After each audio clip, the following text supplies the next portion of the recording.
saya Ridho Aritonang dari Universitas Pendidikan Indonesia dan saya sekarang semester 4 Pak. Di sini saya mau izin untuk mewawancara Pak. Nah sebelumnya Pak izin bertanya namanya siapa ya Pak? Nama saya Ketut Kemahesa, di sini di Kepala Bengkel Multimedia di Kalian Multimedia di program kalian Teknologi Informasi dan Komunikasi. Bapak terima kasih atas apanya Pak. Sebelumnya Pak kita tahu bahwa di COVID-19 telah masuk ke Indonesia Pak, tepatnya pada tanggal 2 Maret tahun 2021 Pak. Dan pada tanggal 14 Maret tahun 2021 Indonesia secara resmi mengumumkan bahwa pembelajaran akan dilakukan secara daring ataupun online Pak. Nah, di sini saya ingin bertanya mengenai peran teknologi itu seperti apa Pak. Nah, kita tahu bahwa teknologi sangat penting untuk menunjang pendidikan kita Pak. Nah, pertanyaan saya Pak, bagaimana peran teknologi dalam sistem pembelajaran daring saat ini Pak? Apakah sudah dimanfaatkan atau digunakan dengan baik gitu Pak? Kalau di masa pandemi ini teknologi yang digunakan tentunya yang paling peran adalah teknologi informasi dan komunikasinya. Jadi itu sangat berperan besar dan secara tidak langsung kita memang dari dunia pendidikan dipaksa harus menggunakan teknologi itu. Jadi mau tidak mau harus menggunakan teknologi karena tidak ada pilihan lain yang memungkinkan, karena memang masa pandemi ini kita menghindari adanya kerumunan dan pembelajaran yang tatap muka seperti itu. Jadi pilihan yang paling baik itu adalah pilihan dengan menggunakan teknologi informasi. Jadi salah satunya ya menggunakan kelas maya dengan melalui internet. Berarti selama menggunakan kelas maya ataupun pembelajaran menggunakan internet Pak, apakah Bapak mengalami kendala gitu Pak dalam menggunakan teknologi tersebut Pak? Kalau dari sisi saya rasa tidak ada masalah karena memang kita punya background pendidikan memang di bidang teknologi. Jadi selama ini saya rasa tidak ada masalah dalam implementasinya. Di pihak siswa juga saya rasa juga demikian.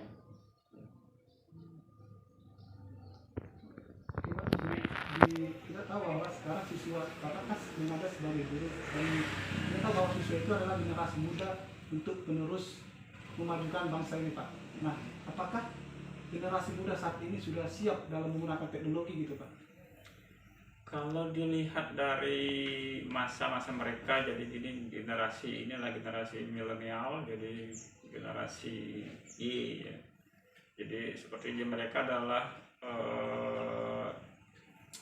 natif digital, jadi mereka terlahir memang sudah di dunia digital gitu. Jadi saya rasa mereka dalam di sisi penggunaan mereka saya rasa tidak ada masalah. Jadi generasi muda hanya saja proses literasinya mungkin yang perlu ditingkatkan. Jadi apa informasi yang mereka perlukan, bagaimana menggunakan teknologi itu secara efektif, efisien dan bermanfaat tentunya bagi mereka. Mungkin dari situ perlu diberikan penekanan sehingga mereka bisa memanfaatkan ya teknologi itu. Baik Pak, dan saya yakin juga bahwa banyak generasi muda yang salah menggunakan teknologi gitu Pak. Nah, menurut pendapat Bapak, bagaimanakah cara kita ataupun cara Bapak dalam menanggapi siswa ataupun generasi muda yang salah menggunakan teknologi gitu Pak?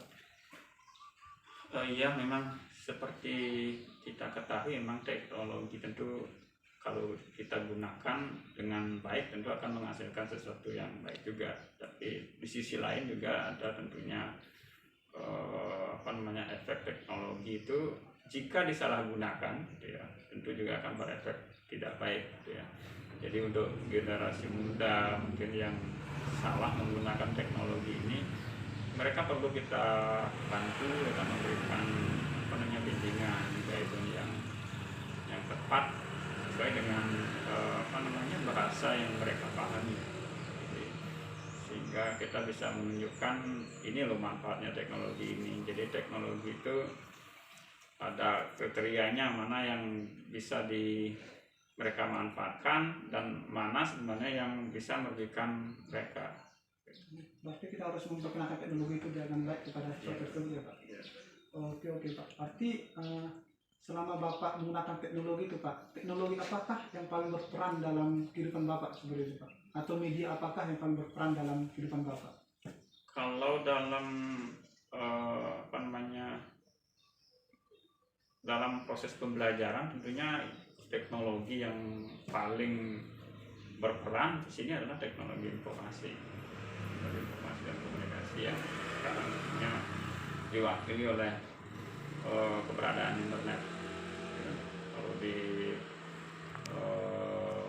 dunianya sekarang itu tentunya bisa diwakili dengan keberadaan dari gadget yang banyak. Jadi gadget ini bisa dimanfaatkan sebagai representasi dari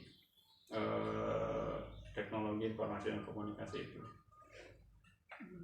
Baik Pak. Kita tahu bahwa Pak Jokowi ini kan telah membuat sebuah peraturan ataupun telah